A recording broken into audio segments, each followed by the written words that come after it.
All right, in this video, I'm going to make a design something like this. All right, so it'll learn a few tips and tricks on the way and how to use various tools really. So let's start with our image here. All right, so to get that reflection like this, it's not as hard as you think. All you have to do is, make a selection about down to this area here. All right, and I'm going to copy and paste it. So just a Control C and a Control V. And if you look, now I have a layer and I have a layer that's also got an area missing.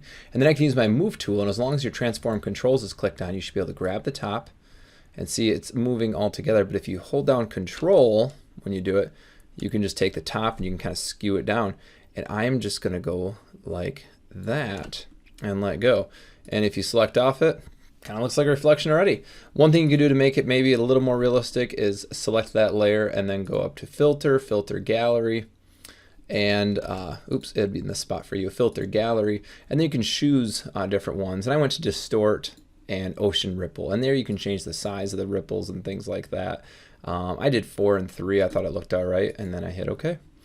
So if I click off that now, that looks pretty good. You could work on, you could even mask this off and blend it a little more if you wanted to, but point is, it's kind of, right where it hits the water, you'd have a reflection. Now let's grab some of this paper here, and so I'm just going to make a, well, I'll grab all of it. So I'll do Control C, Control A to select all, Control C to copy it, and then come back here and do Control V to paste. And just depends how much I want to cover up the image, okay? So let's say it's going to be something like this, okay? And I hit enter when it's done resizing, and then I'm going to get some text to emboss on it and such. Let's actually cut this down a little bit first though. So what you can do is you can just kind of make a squiggly line, not too squiggly, it's kind of supposed to look kind of natural, and then I keep holding it down and I go all the way around and then let go. And again, that was the lasso tool that I used to do so. Once I do that, I can hit the mask button, and it kind of gives me that edge that I was going for. Okay. Once I'm on this, back on this layer, I can do a layer style. This is something a lot of people don't really notice, but go down here to layer style, and we can do an inner glow, drop shadow, those types of things. In this case, I'm going to do a drop shadow, so it looks like it's kind of sitting on top. All right, so let's say this is a printed surface, and then this is like a leather bound type look to it. And what I can do is, as long as you're on drop shadow, you don't have to check these, be on drop shadow, and you can change things. Do you want to change the distance of the shadow? I want to keep it relatively close, and like the size would be like how spread out it is, even though spread you think would be that. All right, so spread is more like the distance. I know it's kind of weird. I would think size and spread kind of do the same thing, but they're a little different. Okay, there you go. You can change the color and do some other things. You don't have to make it as drastic. Like you could bring down the opacity of it. But a drop shadow basically makes it look like it's on top of something else. So I'm happy with that, maybe a little more. And I'm gonna hit OK. And the drop shadow's there. Now if you want to change that, you can just double click on drop shadow there again and bring this up. You could do other things too, like you could do an inner shadow. But actually, it does actually look pretty good. I kind of like that edge that just gave that. See that on and off? I like that. I'm gonna leave it alone. All right, so now let's make it look like text is kind of embossed on it. So I'm gonna go over here to the text tool, and I am just gonna write nature. I don't know, and move that to where I need it. What you can do is you can use that text tool, which was right here, and you can kind of highlight that word again if you want to change the color of it. I have this dark brown. You can go through and move this around, but I kind of like that dark brown I just had, and I'm gonna use that. And let's bring in a graphic or a shape. If you go to window, down here they have shapes available, and typically it doesn't look like that. They actually, can I erase this? I don't want to be in shapes. Well, the point is you can actually search for things, and I typed in tree, and I'm just selecting this one here and drop it in, and this gives a what are they called, not rasterized, a vector image. Sorry, it's based on points and things like that. So I'm going to go ahead and size this up a little bit. And I want to choose that color I had before, so I can hit enter to finish resizing. I'm going to click on fill, and I can just eyedrop it, or I can just use that one I was just using, which is fine. All right. And there we go on that. So now I can just select off it for a second just to kind of look at it. It's like, okay, that looks pretty good. But what you can also do is select both of these layers, the nature and the olive tree that was there.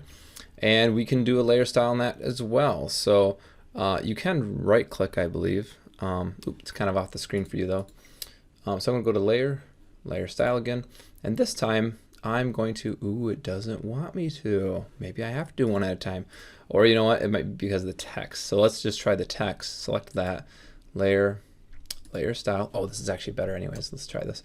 And we're going to do inner shadow, okay? And what that's going to do is kind of looks like it's kind of cut out or pressed in. And they do have other ones. You can play with the bevel and things like that, but I wanted to make it look like it's lower. Okay, and what you can do is change the distance of it, just like the shadow really, and the choke point. So just kind of mess with it, see what you like, but the point is you're going to be able to apply this to everything else. Okay, so I'm going to hit OK on that. And then I actually want the leather texture to show through. So instead of normal, you can drop this down and you're going to go through these and try different ones out. Again, I want that texture to show. So I actually thought the, was it overlay? No, hard light, linear light. That looks pretty good. I don't like how red it looks though, but I think I'm going to use that one and then I can adjust the color. So let me use linear light. And then again, I can just go to the color here and I want to make it more of a darker brown. So there we go. That color right there, I can actually copy this color code right here, copy it, Control C to copy it, hit OK. And then I can go back to my tree and I can actually go to that fill. And usually you can paste it, oops, go to the color picker, right there, that little icon there. And I can paste it in there and it'll grab the exact same brown. And you're like, hey, that's not the same brown. Well, it will be once we do the same effects and same blend mode. So again, we are on linear light. So the olive tree, we're also going to choose linear light. And we need the drop shadow. That's why it also doesn't look quite the same. So what you can do is actually go to, over here to this inner shadow thing, oops, on the nature, and you can actually right click on it and do copy layer style, and then go to that tree, and then you can right click and do paste layer style, and it'll do the same thing. All right. Doesn't look the same because the image itself or the shape is a little larger, so it doesn't, maybe it doesn't quite match. But on the tree, again, we can double click on the inner shadow right here, brings up this dialog box, and we can go through there and maybe change the distance or maybe the size of it. Maybe something like that makes it look a little better. Okay. All right, there we go. Now I guess the last thing I want to do is just get reposition the picture back here. So I'm going to go click the background, which has a lock on it. So I'm going to throw that lock away. And I'm going to select both the layer 1 and layer 0, which you can do by holding down shift. You can grab both of them. And maybe I want to actually show a different part of the image. So something maybe like right there. And I hit OK, and I can click off it. And there we have it. This thing. I don't really know what it is, but I just want to show you how to layer stuff up and use the inner shadows and drop shadows and things like that. And also shapes. All right, I hope you enjoyed this. Thanks.